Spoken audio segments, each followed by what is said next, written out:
Buon pomeriggio a tutti, sono Alberto Lombardo, tecnico di Copropa e assieme a Renato Danielis, tecnico Sissar per quanto riguarda la cultura della patata. E oggi vi andrò a presentare brevemente l'attività dimostrativa fatta sulla coltivazione della cipolla nell'anno 2025, seguita da me, Renato, e da Daniele Salmi, tecnico agronomo della provincia di Bologna. Allora, gli obiettivi di questa prova erano sicuramente quella di andare a introdurre una nuova cultura all'interno della rotazione culturale della produzione della patata, per andare a sostituire la soia in modo tale da andare a inserire una cover crop. Poi sicuramente un altro obiettivo di questa prova era l'incremento della PLV aziendale a livello cooperativo, in modo tale da andare a valorizzare un po' il prodotto locale. A livello di cooperativa noi abbiamo un laboratorio dove lavoriamo già molto bene con le patate e facciamo patate di quarta e quinta gamma, ideali per il mondo della ristorazione, e sarebbe interessante anche provare a fare qualcosa del genere con le cipolle. Le varietà che abbiamo voluto mettere in prova sono sei, due rosse, la Tannat e la Red Jasper, due gialle, la Lunica e l'Elenca, una bianca, la Quarzo, e poi un'altra varietà un po' diciamo diversa rispetto alle altre, la Borretana. La cipolla borretana è una cipolla con un calibro sicuramente più piccolo rispetto alle altre, e viene utilizzata principalmente nel settore dell'industria, per fare, diciamo, formati come quello del sottaceto oppure in confezioni pronte all'uso. Comunque una cipolla bianca, un sapore molto dolce, e la pianta, rispetto anche a quelle delle altre varietà, una vigoria un po' più ridotta. Per quanto riguarda la quarzo, la cipolla bianca tende a essere tollerante all'inverdimento, è una pianta piuttosto vigorosa. Passando alla cipolla rossa, la Tannat, anche questa è una pianta molto vigorosa ed è anche ideale per dei lunghi stoccaggi post raccolta. E l'Elenca e la Lunica sono le due varietà di cipolla gialla, anche queste ideali per lunghi stoccaggi. È un colore giallo tendente al bronzeo, sono formate all'esterno da 5-6 tuniche bronzee, e questo gli permette di avere una discreta resistenza ad eventuali danni meccanici. Il campo prova era situato a Blessano di Basigliano, presso l'azienda agricola Pascat, e quella che potete vedere qua era un po' la disposizione delle diverse varietà. Ai lati del campo abbiamo seminato la varietà boretana, mentre poi, partendo da sinistra, abbiamo iniziato con la Quarzo, la Tannat, l'Elenca, la Red Jasper e la Lunica. Ogni aiuola era formata da 8 file di cipolla. Ok. Per quanto riguarda l'andamento climatico, sicuramente potevamo sperare in qualcosa di meglio. I primi mesi, ovvero da marzo fino a fine giugno, sono stati mesi tutto sommato piovosi, con temperature più o meno nella media. Per quanto riguarda giugno e luglio, invece, sono stati, diciamo, i mesi un po' più critici. Il mese di giugno, soprattutto per le alte temperature, ben al di sopra dei 30 gradi, con picchi anche che arrivavano a 35-36 gradi, e questo hanno rallentato un po', diciamo, la crescita dell'apparato vegetativo delle cipolle, e ha provocato anche un po' di stress a livello idrico. Poi per quanto riguarda invece il mese di luglio, le temperature sono sicuramente calate, grazie anche alle numerose piogge, ai numerosi acquazzoni, che però hanno provocato fenomeni di ristagno idrico nella coltura.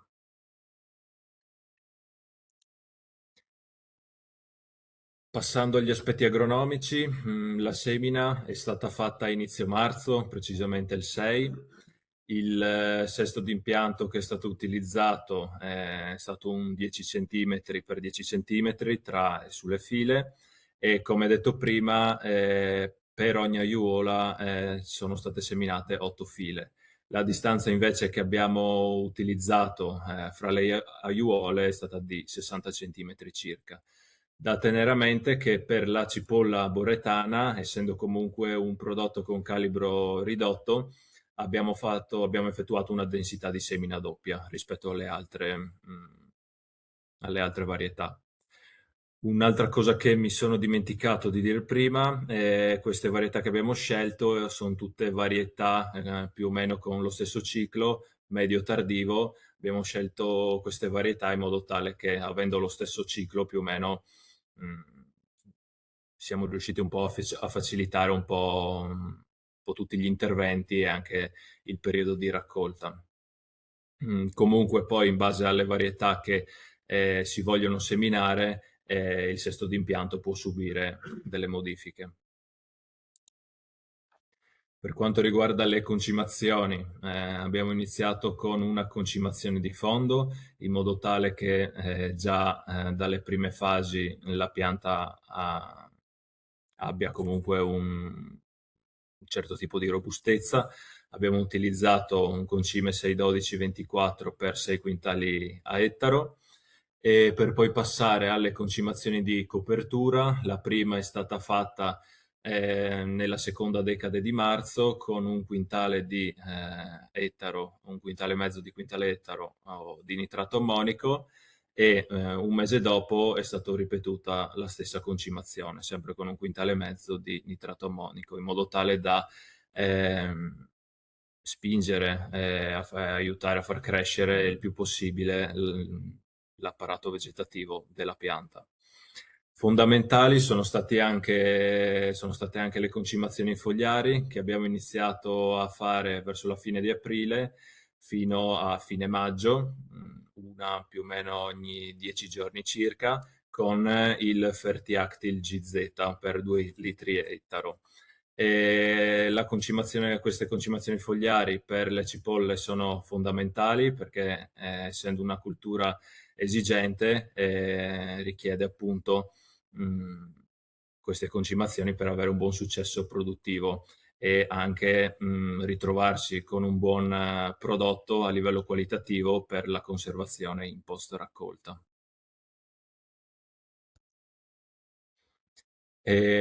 Qui diciamo che nel mese di giugno, come anticipato prima, a causa delle temperature molto alte e delle poche piogge, è stata richiesta nei primi giorni di giugno un'irrigazione di soccorso. Tendenzialmente in questi periodi la cipolla richiede frequenti irrigazioni con volumi abbastanza bassi, di solito un'irrigazione ogni 7-10 giorni. Mm, mm, per quanto riguarda invece il mese di luglio, grazie alle frequenti piogge che ci sono state, non abbiamo effettuato irrigazioni. Per valutare al meglio se irrigare o meno, oppure quando, ci sono comunque dei mezzi informatici di supporto per appunto decidere, come ad esempio il Reframe, che nella regione Friuli Venezia Giulia è gratuito e attivo.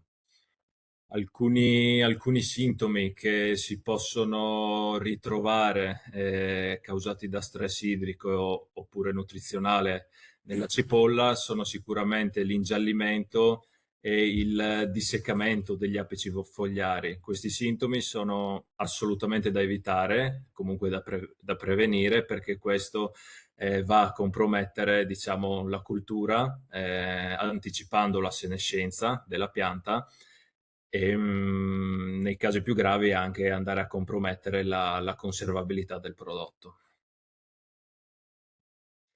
Per quanto riguarda il controllo delle infestanti, sono stati effettuati 6 interventi. Anche qui abbiamo iniziato il 26 di aprile e sono stati utilizzati prodotti comunque ad ampio spettro e le dosi sono state abbastanza basse e ripetute in modo tale da migliorarne l'efficacia e da diciamo non essere il meno tossico possibile per la cipolla.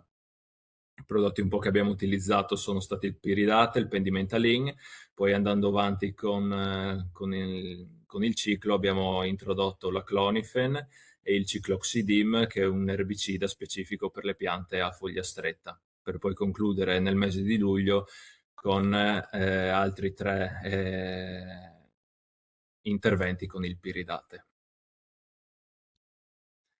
Da questa foto potete vedere comunque l'efficacia degli erbicidi utilizzati sul chenopodio. Un altro, diciamo, problema che siamo comunque riusciti a contenere abbastanza bene è stata la presenza di portulaca tra le aiuole. Solo tra le aiuole, perché comunque all'interno delle aiuole la giusta densità di semina delle cipolle ha permesso appunto alla cipolla di essere abbastanza competitiva rispetto alle infestanti. Per quanto riguarda la difesa fitosanitaria, abbiamo iniziato anche qui con la fine di aprile. Abbiamo fatto un intervento con della deltametrina, un insetticida utilizzato contro la mosca della cipolla, e poi abbiamo iniziato con i primi di maggio a fare degli interventi preventivi contro la peronospora, con prodotti come la zoxamide, il cimoxanil, per poi nei mesi più caldi, quindi giugno-luglio, introdurre anche lo spinosad utilizzato contro i tripidi, ehm, che diciamo soprattutto nei mesi più caldi vanno a pungere le foglie della cipolla. Negli interventi finali abbiamo utilizzato anche del rame e dello zolfo in modo tale da cercare di andare ad aumentare la consistenza delle cipolle. Mm, ok. Mm. Per quanto riguarda la raccolta, sicuramente potevamo anticipare di qualche giorno l'inizio della raccolta, però a causa delle frequenti piogge che ci sono state a luglio abbiamo dovuto posticiparla. La piegatura degli steli della cipolla l'abbiamo fatta il 4 di agosto, successivamente dopo 3 giorni abbiamo fatto lo scavo e dallo scavo alla raccolta di solito si fanno passare 7 giorni. Infatti la raccolta è iniziata a ridosso di Ferragosto. Durante questa fase, quindi la fase di essiccamento in campo, è fondamentale avere un prodotto qualitativamente buono per far sì che questo accada. È molto importante essere molto tempestivi nella raccolta e prestare molta attenzione alle previsioni meteo e evitare delle piogge in questo periodo. Mm. Un'altra cosa sicuramente da tener conto è di non andare a sovrapporre la raccolta della cipolla con quella della patata in modo tale da essere il più tempestivi possibili. Questi sono un po' di dati stimati per la produzione di ogni varietà. Diciamo che quelli che ci hanno soddisfatto di più sono la cipolla rossa Red Jasper e la cipolla gialla Lunica. Ehm, Quella che ci ha soddisfatto di più possiamo dire che è stata la cipolla gialla, perché la Red Jasper è stata un po' più sensibile a fenomeni di marcescenza, probabilmente dovuto dal fatto di temperature molto alte e una forte esposizione solare. Passando alle conclusioni, possiamo dire che purtroppo mh, una buona parte del prodotto che è stato raccolto è marcito a causa probabilmente di uno stress idrico nel mese di giugno che ha provocato l'arresto anticipato dello sviluppo vegetativo delle piante. Questo ha fatto sì che il colletto delle cipolle si ammorbidisse e non fosse più turgido, e questo ha consentito alle piogge, diciamo all'acqua piovana, di penetrare all'interno del bulbo, favorendo così fenomeni di marciumi al loro interno. Per quanto riguarda il clima, diciamo che sicuramente potevamo aspettarci un clima un po' più clemente, però diciamo che allo stesso tempo siamo riusciti a capire anche in situazioni critiche come quella di quest'anno come comportarci e su cosa sicuramente possiamo migliorare anche su gestioni agronomiche alternative. Mm, Sicuramente, come accennavo prima, bisognava anticipare il periodo della raccolta e, se necessario, anche andare ad arrestare la crescita dei bulbi, in modo tale da comunque avere un prodotto di qualità, anche se magari andava un po' a discapito della quantità, in modo tale da avere anche però poi un prodotto molto più conservabile in post raccolta, senza fenomeni di marciumi. Quindi siamo sicuramente soddisfatti del controllo dei patogeni e dell'ottimo contenimento delle infestanti dal punto di vista agronomico. Alcuni risultati come le produzioni stimate sono sicuramente da rivedere o comunque da confermare nei prossimi anni. Il problema principale alla fine è stato il post raccolta, con problematiche di marciumi, ecco, che sono andati a compromettere buona parte della nostra produzione. Quindi sicuramente nei prossimi anni cercheremo di affinare un po' la tecnica di conservazione partendo dal campo, ma anche in post raccolta durante lo stoccaggio. Prospettive per i prossimi anni, sicuramente sarà quello di andare a focalizzarci su quelle varietà che ci hanno soddisfatto di più, sia a livello quantitativo che anche qualitativo. Sicuramente la cipolla gialla è quella che fa un po' più al caso nostro. E poi sicuramente andare a consolidare tutte le tecniche agronomiche come le scelte varietali, la concimazione, e migliorare anche magari qualcosina sulle irrigazioni e sulla difesa sanitaria. Migliorare anche comunque le tecniche di conservazione del prodotto e ci farebbe comunque piacere se ci fosse la possibilità di estendere la sperimentazione a più aziende e anche in diverse località.